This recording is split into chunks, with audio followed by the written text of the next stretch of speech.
भरोसा भांगिबा व्यक्ति निजको बहुत चालाक मन करथाय किंतु ताठारु बड़ मूर्ख केही भी नुहे कारण से निजर स्वार्थ पई जीवन सबुठ भल मनीष को हरै दे था।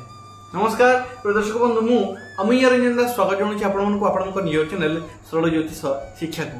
प्रदर्शक बंधु आजिकार वीडियो बहुत खास कारण 2025 आगामी शेष 6 मास भितर जुलाई 13 तारिख रु नवेम्बर 27 तारिख पर्यंत बकरी ग्रह किए देव शनि जी की कर्मफलदाता न्यायकर्ता आपण जो कर्म करुँच से कर्मर लेखाजोखा किए रखती तार फल आपन को किए दिखती शनिदेव एवं से शनिदेव बकरी चलन चलुंट।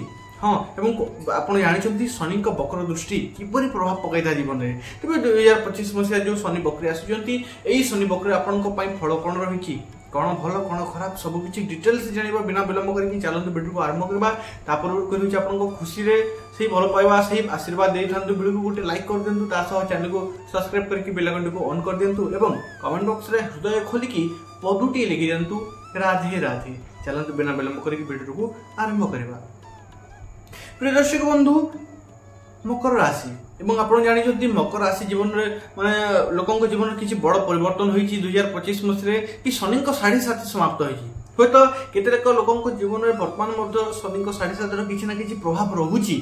हाँ यह सत किंतु शनि मकर माने शनि कुंभ आड़ जिते धीरे धीरे मीन आड़ को बेस जाऊँगी धीरे धीरे प्रभाव कमुची तो यही जिन निश्चय कहबी कि आपण जीवन अति शीघ्र शनि से जो प्रभाव था से जिन धीरे धीरे समाप्त होगा जाऊँगी जिन आपण जीवन में बड़ परिवर्तन होती भाई पारे 7.5 वर्ष पूर्व आपड़ केमी थे बर्तमान आपड़ केमी अच्छे बर्तमान आप बहुत मजबूत हो कारण यही समय भितर यही 7.5 वर्ष भितर आप अनेक सिचुएसन देखिए अनेक परिस्थिति देखिए आग को बढ़ी आपण गोटे धन्य कि ए पर्यंत आप बिना हार मानिक ए पर्यंत आसी जाइए तो 7.5 पार कर माने कौन साधारण कथा नुहे 7.5 बहुत पावरफुल एवं यही 7.5 व्यक्ति को परिवर्तन कर दे था व्यक्ति को कठोर बने दे था व्यक्ति को सहनशील बने दिए थे व्यक्ति को धैर्यवान बने दे था व्यक्ति को सुना मुड़ाटे बने दे था।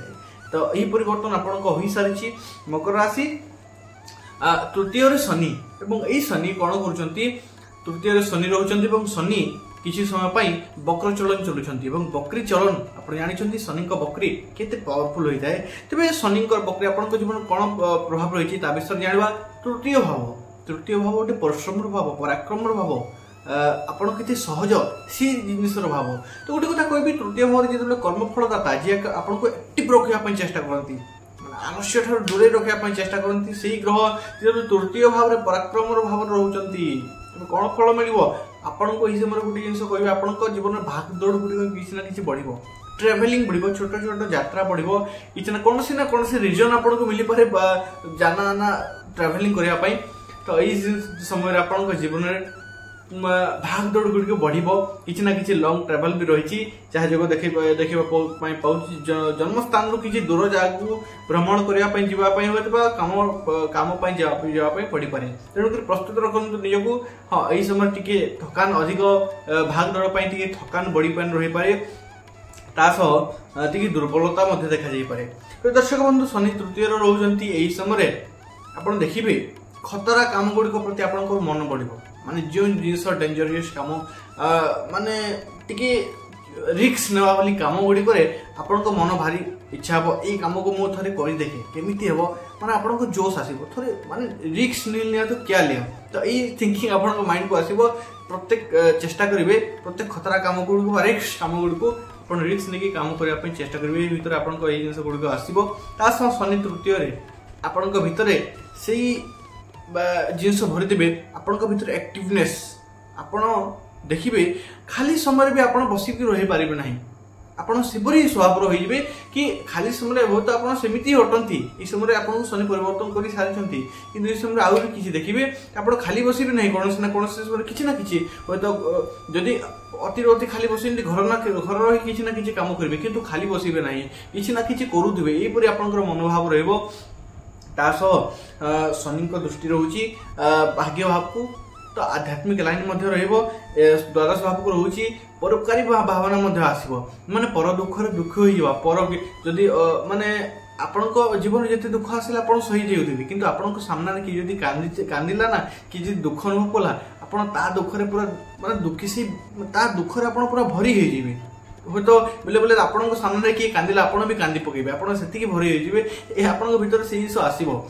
ଦର୍ଶକ ବନ୍ଧୁ, ଶନି ତୃତୀୟ ଭାବକୁ ଆସିଛନ୍ତି ଏବଂ ଏଇ ତୃତୀୟ ଭାବ ଆପଣଙ୍କୁ ଭାରି ପରିଶ୍ରମୀ ବନେଇଦେବ, ଭାରି ମେହନତି ବନେଇଦେବ ଏବଂ ଆପଣ ନିଜ ମେହନତରେ ଆପଣଙ୍କ ଭାଗ୍ୟକୁ ମଧ୍ୟ ପରିବର୍ତ୍ତନ କରିପାରିବେ। ଆପଣଙ୍କ ଭାଗ୍ୟରେ ଯେତିକି ନାହିଁ ତାଠାରୁ ଅଧିକ ଆପଣ ହାସିଲ କରିପାରିବେ କର୍ମର ଫଳରେ, କାରଣ କର୍ମଫଳଦାତା ତୃତୀୟ ଭାବରେ ରହୁଛନ୍ତି ଏବଂ ଭାଗ୍ୟ ଭାବକୁ ଯେହେତୁ ଦେଖୁଛନ୍ତି, ଗୋଟେ କଥା ନିଶ୍ଚୟ ଧ୍ୟାନ ରଖନ୍ତୁ, କାମ ଗୁଡ଼ିକ ଭାରି ବିଳମ୍ବରେ ହେବାକୁ ଲାଗିବ। ଭାଗ୍ୟ ଆପଣଙ୍କୁ ଟିକେ ଲେଟ୍ରେ ସପୋର୍ଟ କରିବ। ଏପରି ହୋଇଥାଏ କି ଆପଣଙ୍କ 2-3 ମାସର ସାଲେରୀ ଅଟକି ଯାଇଥାଇପାରେ, ଅଟକି ଯିବ, କିମ୍ବା କିଛି ନା କିଛି କାମ ଏପରି ହେବ ଯେଉଁ କାମ ଗୁଡ଼ିକ ଆପଣଙ୍କୁ ଲାଗିବ 5 ଦିନରେ ହେବା କାମ 10 ଦିନ ଲାଗିଲାଣି କିନ୍ତୁ ହେଉନାହିଁ, ଗୋଟେ ମାସରେ ହେବା କାମ 4 ମାସ ହେଲାଣି ପଡ଼ି ରହିଛି କିନ୍ତୁ ହେଇପାରୁନାହିଁ। କାରଣ କ'ଣ, ଏଇ ଜିନିଷ ନିଶ୍ଚୟ ହେବ କି ତାହା ଶନିର ଫଳ। କିନ୍ତୁ ଧ୍ୟାନ ରଖନ୍ତୁ, ଶେଷରେ ଧୈର୍ଯ୍ୟ ରଖିକି ଆଗକୁ ବଢ଼ି ଚାଲନ୍ତୁ, ଶେଷରେ ଆପଣଙ୍କର କାମଟା ନିଶ୍ଚୟ ହେବ। ଦର୍ଶକ ବନ୍ଧୁ, ଶନି ଯେହେତୁ ଭାଗ୍ୟ ଭାବକୁ ଦୃଷ୍ଟି ଦେଉଛନ୍ତି ଏବଂ ଭାଗ୍ୟ ଭାବଟି ବକ୍ର ରହୁଛି, ଶନି ବକ୍ର ରହୁଛନ୍ତି, ବକ୍ର ଦୃଷ୍ଟି ପକାଉଛନ୍ତି, ତେବେ ଭାଗ୍ୟ କିଛି ନା କିଛି ଲେଟ୍ ଆପଣଙ୍କୁ ରିଜଲ୍ଟ ଦେବ। ମାନେ କାମ ଆପଣ କରିବେ କିନ୍ତୁ ଫଳଟା ଟିକେ ବିଳମ୍ବରେ ରହିବ। ଏମିତି ଲାଗିବ କି ଫଳ ମିଳିବନି, କିନ୍ତୁ ମିଳିବ। ଧ୍ୟାନ ରଖନ୍ତୁ, ଏମିତି ଲାଗିବ ଆପଣଙ୍କୁ କାମଟା କରିଯାଇଛି କିନ୍ତୁ ଫଳ ମିଳୁନି, ହୁଏତ ଫଳ ମିଳିବନି, କିନ୍ତୁ କାମର ଫଳ ମିଳିବ, ଟିକେ ବିଳମ୍ବ ମିଳିବ। ଦର୍ଶକ ବନ୍ଧୁ, ଶନିଙ୍କ ତୃତୀୟ ଦୃଷ୍ଟି ପଞ୍ଚମ ଭାବ ଉପରେ ପଡୁଛି। ପଞ୍ଚମ ଭାବ ଶିକ୍ଷାର ଭାବ, ପ୍ରେମ ସମ୍ପର୍କର ଭାବ, ବୁଦ୍ଧିର ଭାବ। ଏହି ସମୟରେ ଆପଣଙ୍କ ଭିତରେ ଧୈର୍ଯ୍ୟ ଶକ୍ତି ବୃଦ୍ଧି ପାଇବ।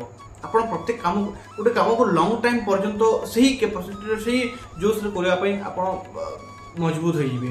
ତା ସହ ବୁଦ୍ଧି ଭାବକୁ ଯେହେତୁ ଶନିଙ୍କ ଦୃଷ୍ଟି ପଡୁଛି, ଶନି ଧୀର ସ୍ଥିରର ଗ୍ରହ, ଆପଣଙ୍କ ଭିତରେ ସେଇ ଧୀର ସ୍ଥିରତା ରଖିଦେବେ। ମାନେ ଆପଣ ଯେକୌଣସି ଡିସିସନ ନେବା ପୂର୍ବରୁ, ହଁ ହୁଏତ ଡିସିସନ ନେବା ପାଇଁ ଟିକେ ସମୟ ଲାଗିପାରେ, ପ୍ରତ୍ୟେକ କାମକୁ କିଛି ନିର୍ଣ୍ଣୟ ନେବା ପାଇଁ, କିଛି ପରିବର୍ତ୍ତନ କରିବା ପାଇଁ ଟିକେ ସମୟ ଲାଗିପାରେ, ଅନ୍ୟମାନଙ୍କ ଅପେକ୍ଷା ଆପଣଙ୍କୁ ଟିକେ ସମୟ ଲାଗିବ, କିନ୍ତୁ ଅନ୍ୟମାନଙ୍କ ଠାରୁ ଆପଣ ଆହୁରି ଭଲରେ କରିବେ। ଆପଣ ପ୍ରତ୍ୟେକ କାମକୁ ଭଲରେ କରିବା ପାଇଁ ଚେଷ୍ଟା କରିବେ, ହୁଏତ ତା ପାଇଁ ଅଧିକ ସମୟ ଲାଗୁ, ତାହା ଅଲଗା କଥା, କିନ୍ତୁ ଆପଣ ପ୍ରତ୍ୟେକ କାମକୁ ଭଲ ରୂପେ କରିବା ପାଇଁ ଚେଷ୍ଟା କରିବେ, ଯାହାଦ୍ୱାରା ଆପଣଙ୍କ ଶନିଙ୍କ ତୃତୀୟ ଦୃଷ୍ଟି ବତାଉଛି।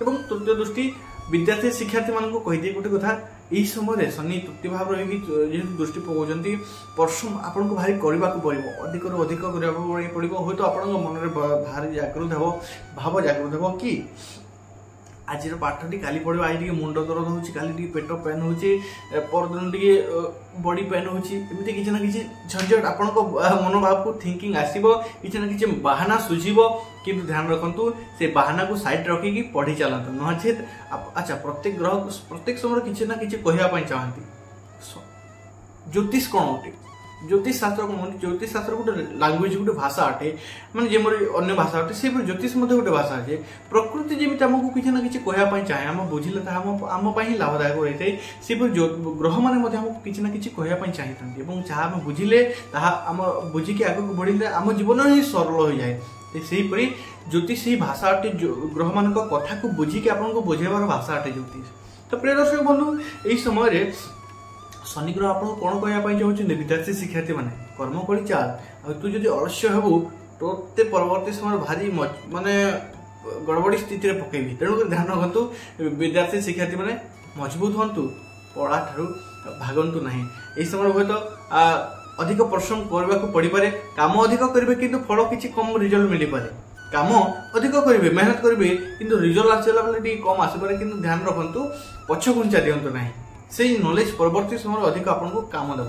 अच्छा शनि जो द्वादश भाव को देखुं जीवन में खर्चर वृद्धि देखा मेडिकल खर्च हो पारे मेडिकल खर्चर फर्स्ट ऑफ ऑल बेसी वृद्धि देखा जीवन में खर्चर वृद्धि देखा यही समय आपन जीवन आपन को कि आपन परिवार वर्ग को लेकिन किसी ना कि खर्च रही गोटे कथा कहबी आपण हाथ में जदि टंका अच्छी तो गोटे कथा कर अन्य माने व्यर्थ जगह खर्च हो जावा पूर्व कि कौन से जगह टंका जाकि फसी रहा पूर्व यही सब ध्यान रखु कि टंका फसी रहा भी जोग बताऊँगी तेणुक आप टंका क्या देउछन्ति भी ध्यान रखु टंका फसी रहा जोग देखा यही समय आपन पाखक अनेक लोक एमती आसबे एमती देखिए आपन रिश्तेदार हो पारती बंधु वर्ग हो पारती टंका धार मांगा लोक आपन पाखक बेस आसबे কিন্তু ଧ୍ୟାନ ରଖନ୍ତୁ ଏଇ ସମୟରେ ଯାହା ଦେଉଛନ୍ତି ତାହା ବହୁତ ଲଙ୍ଗ ଟାଇମ୍ ପର୍ଯ୍ୟନ୍ତ ଫସି ରହିବାର ଯୋଗ ଦେଖାଯାଉଛି ଏବଂ ଏହି ସମୟରେ ଆପଣଙ୍କ ଖର୍ଚ୍ଚ ବୃଦ୍ଧି ହେବ।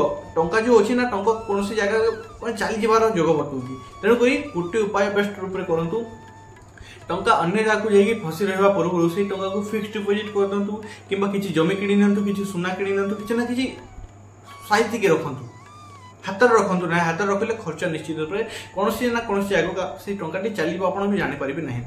ଦର୍ଶକ ବନ୍ଧୁ, ମକର ରାଶି ପାଇଁ କିଛି ଖାସ୍ ଉପାୟ କହିବି। ମକର ରାଶି ଶନିଙ୍କ ରାଶି ଅଟେ ଏବଂ ଶନି ତୃତୀୟ ଭାବରେ ଗୋଟେ କଥା ନିଶ୍ଚୟ କରନ୍ତୁ, ପ୍ରତ୍ୟେକ ଶନିବାର ଦିନ ହନୁମାନ ମନ୍ଦିର ଯାଇକି ଗୋଟେ କାମ କରନ୍ତୁ, ସେଠାରେ କେବଳ ଶାନ୍ତିର ଉପରେ ବସନ୍ତୁ। ଆପଣଙ୍କ ଟଙ୍କାଟି ବି ଖର୍ଚ୍ଚ ହେବ ନାହିଁ। ଏପରି ଉପାୟ ବତାଉଛି, ଶାନ୍ତିରେ ବସନ୍ତୁ, ରାମ ନାମର ଜପ କରନ୍ତୁ, ଆପଣଙ୍କ ବହୁତ ଲାଭଦାୟକ ହେବ। ଏବଂ ବାକି ଦିନ ମଧ୍ୟ ପ୍ରତ୍ୟେକ ଦିନ ମନ୍ଦିରକୁ ନ ଯାଇପାରିଲେ ମଧ୍ୟ ନିଜ ଜୀବନ ରାମ ରାମ ରାମ ରାମ ରାମ ରାମ ରାମ ରାମ ଏହି ମନ୍ତ୍ର ଜପ କରିନିଅନ୍ତୁ। ଆପଣଙ୍କ ଜୀବନ ଆପଣ ଦେଖିବେ ସେଇ ଝଡ଼ ଜଞ୍ଜାଳ ଭିତରେ ସହଜ ରୂପରେ ଆଗକୁ ବଢ଼ି ଚାଲିବ। ସମସ୍ୟା ଥିବ କିନ୍ତୁ ଆପଣଙ୍କୁ ଫିଲ୍ ହେବ ନାହିଁ କି ମୁଁ ସମସ୍ୟାରେ ଅଛି ବୋଲିକି। ଏମିତି ହେବ, ରାମ ନାମର ଜପ କରି ଚାଲନ୍ତୁ, ଆପଣଙ୍କ ପାଇଁ ବେଶ ଲାଭଦାୟକ ରହିବ। ଆଶା କରୁଛି ପ୍ରିୟ ଦର୍ଶକ ବନ୍ଧୁ ଆପଣ ବୁଝିପାରିଛନ୍ତି। ଯଦି ବୁଝିପାରିଛନ୍ତି ଭିଡ଼ିଓକୁ ଲାଇକ୍ କରନ୍ତୁ, ବିନା ଖର୍ଚ୍ଚରେ ଆପଣଙ୍କୁ ଆଶୀର୍ବାଦ ଦିଅନ୍ତୁ, ଭଲ ପାଇବା ଦିଅନ୍ତୁ। ତା ସହ ଚ୍ୟାନେଲକୁ ସବସ୍କ୍ରାଇବ୍ କରିକି ବେଲ୍ ଆଇକନ୍ଟିକୁ ଅନ୍ କରିଦିଅନ୍ତୁ ଏବଂ କମେଣ୍ଟ ବକ୍ସରେ ହୃଦୟ ଖୋଲିକି ପଦଟି ଲେଖିଦିଅନ୍ତୁ, ରାଧେ ରାଧେ। ପୁନଶ୍ଚ ଦେଖା ହେବା ନେକ୍ସଟ ଭିଡ଼ିଓରେ। ସେ ପର୍ଯ୍ୟନ୍ତ ମୋତେ ବିଦାୟ ଦିଅନ୍ତୁ। ଧନ୍ୟବାଦ। ରାଧେ ରାଧେ।